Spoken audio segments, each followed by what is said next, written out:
le chemin vers le retour à l'ordre constitutionnel, comme l'a annoncé le chef de l'État, son Excellence le général Mamadi Doumbouya, dans son adresse à la nation en fin d'année, se concrétise jour après jour.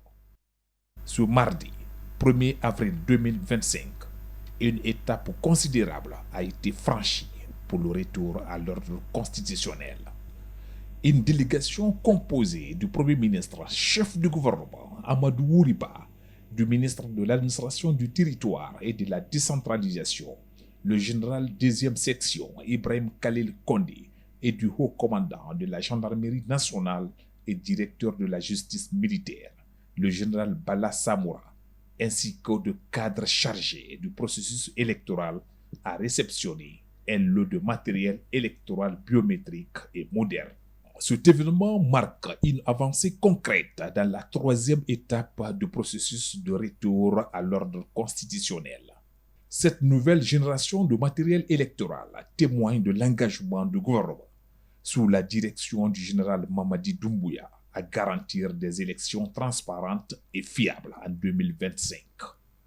Ce vaste lot d'équipements électoraux, composé principalement d'ordinateurs portables et de kits d'enregistrement biométrique, permettra d'optimiser le processus de vote, de garantir l'identité des électeurs et d'assurer ainsi l'intégrité du scrutin en Guinée, ainsi que dans les 35 circonscriptions à l'étranger. Le Comité national du Rassemblement pour le développement CNRD, à travers le gouvernement, avait mis en place 10 points du chronogramme. Notamment, le premier point était le recensement général de la population.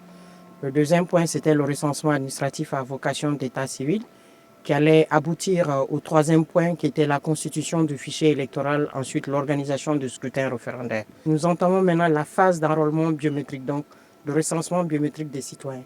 Vous savez quand même que la Guinée s'est dotée d'une loi sur l'identification des personnes physiques, qui fait qu'aujourd'hui, à partir de 10 ans, chaque citoyen guinéen peut avoir ses données biométriques collectées et conservées et peut avoir une carte d'identité nationale à l'âge de 10 ans.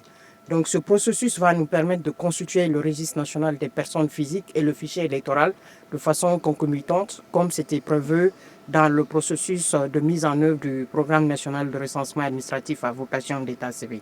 Ces kits sont composés d'ordinateurs portables, ils sont composés de capteurs d'empreintes biométriques, d'empreintes digitales, de l'iris. Cette fois-ci, la Guinée rajoute à l'iris, ça c'est pour garantir aussi l'unicité du citoyen guinéen, pour éviter que nous ayons des doublons comme nous l'avons connu par le passé dans le fichier. Et cela nous permet de garantir que le numéro personnel d'identification qui sera attribué aux Guinéens sera un numéro unique et le citoyen sera unique dans la base de données. Nous avons également cette fois-ci mis un GPS pour géolocaliser les kits. Ça va permettre de suivre l'opération de recensement sur le terrain et de savoir si un agent recenseur a sauté un secteur. Donc ces données GPS aujourd'hui vont permettre d'enrôler les citoyens et de les affecter directement à un centre de vote. Et le centre de vote va apparaître sur le récépissé d'enrôlement. Aujourd'hui, on a reçu 37 palettes et les 37 palettes correspondent à 3000 kits d'enrôlement biométrique. Le gouvernement a voulu faire fort pour que tout le monde soit quand même identifié. Nous allons passer à 6000 kits et les jours à venir, vous allez recevoir le second cargo aussi avec 3000 kits d'enrôlement. On aura 35 circonscriptions électorales à l'étranger, notamment les ambassades et consulats qui sont concernés. Ce matériel, il est très performant, il est sécurisé. Nous l'avons fait tester aussi par une expertise internationale. Notamment, il y a eu très récemment pour la validation un expert IT qui a été déployé par l'Organisation internationale de la francophonie, qui nous accompagne déjà depuis 3 ans en termes d'expertise internationale, qui a validé. Et toutes les sécurités logiques sont contenues dans le kit. Et cette fois-ci, il y a beaucoup de surprises parce que les agents recenseurs vont se connecter à travers leur empreinte digitale, pas avec un mot de passe qu'ils pouvaient passer à d'autres ou se faire remplacer pendant le recensement. On a créé les centres de vote cette fois-ci. Donc vous savez qu'après l'enrôlement, on venait afficher les listes et si vous ne venez pas, on vous affecte dans un bureau de vote sans savoir qu'on était en train de vous délocaliser. Donc c'était une opération aveugle qu'on a essayé aujourd'hui de balayer. Et on a fait tout cela sur la base d'un découpage administratif actualisé en période de 6 mois. Ça fait 11 mois que nous travaillons à créer ces éléments de sécurité et à rassurer à ce que le travail qui va être présenté au peuple de Guinée soit un travail de qualité, mais un travail d'intégrité aussi et performant. Une formation des agents électoraux est prévue afin d'assurer une utilisation efficace du matériel lors des élections. On avait déjà recruté les coordinateurs régionaux au niveau du PNRAVEC. Ils sont sur le terrain depuis plus de 6 mois. Il y a les coordinateurs préfectoraux qui sont des ingénieurs informaticiens qui ont commencé à travailler déjà sur le terrain. On a également les superviseurs qui sont sur le terrain, qui ont été évalués cette fois-ci et nous avons retenu les meilleurs. D'autres viendront compléter. Mais au-delà de ça, on aura quand même des équipes encore de renforcement, donc des équipes techniques de maintenance et d'appui au niveau des régions, au niveau des préfectures, mais également les officiers d'état civil seront là pour accompagner les citoyens qui n'ont pas d'actes à avoir les actes en lien avec les différents tribunaux et justice de paix de notre pays. Parmi les 10 étapes du processus de retour à l'ordre constitutionnel, celle de l'établissement du fichier électoral succède au recensement administratif à vocation d'état civil, PNRAVEC. Il vous souviendra que le premier, c'était le RGPH, et le deuxième, c'était le RAVEC, donc le recensement administratif à vocation d'état civil, qui directement allait vers le troisième, qui est l'organisation du processus électoral. Aujourd'hui, nous sommes arrivés à cette étape. Et ensemble, donc, le programme national de recensement administratif à vocation d'état civil et la direction nationale des affaires politiques et de l'élection, sous la coupe du MATD, donc du ministère de l'administration du territoire et de la décentralisation, passe aujourd'hui à la troisième étape. Nous recevons ensemble aujourd'hui les kits biométriques pour procéder justement à cette opération sur le terrain, l'opération qui consiste à faire la biométrie des citoyens pour, d'une part, dans le cadre du programme, constituer le registre national des personnes physiques et de l'autre, faire le fichier, extraire le fichier électoral, donc pour procéder justement à cette troisième étape. Donc c'est une opération qui se fait concomitamment. Ça nous permet de gagner des délais et de respecter surtout l'engagement du président de la République qui est justement d'aller au-devant de tout le monde pour que les choses se fassent dans les meilleurs délais et dans les meilleures conditions. C'est une équipe soudée, le PNRAVEC et la DNAPAE, sous la conduite du MATD, qui aujourd'hui déroule ce processus. Cela prouve à suffisance qu'il y a une synergie d'action qui se crée et tous les paramètres sont pris en compte. Aujourd'hui, nous avançons, nous évoluons grâce à cette concomitance de nos opérations. Concernant la protection et la sécurité du matériel électoral jusqu'à son utilisation, le haut commandant de la gendarmerie nationale et directeur de la justice militaire, le général Bala Samoura, a donné des instructions claires au commandant de région de la gendarmerie afin d'assurer la sécurité de ces équipements sensibles. Pour sa part, le ministre de l'administration du territoire et de la décentralisation, le général 2e section, Ibrahim Khalil Kondé, s'est félicité de cette avancée majeure qui marque un tournant important dans le processus électoral. Vous savez, le 31 décembre dernier, le président de la République, le général d'armée Mamadi Doumbouya, a pris l'engagement devant le peuple de Guinée que l'année 2025 sera l'année des élections.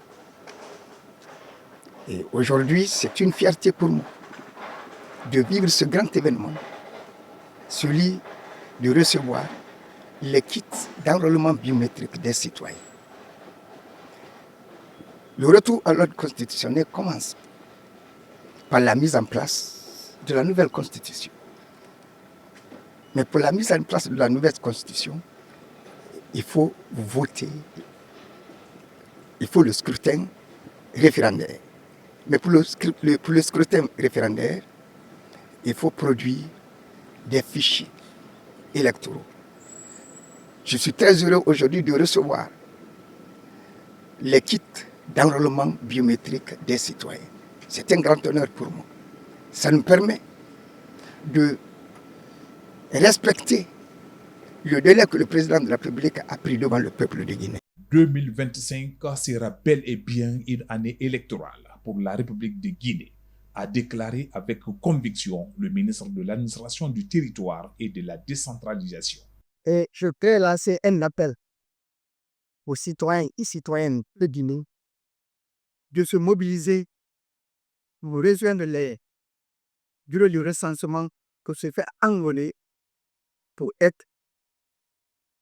avoir la possibilité de voter pour son candidat.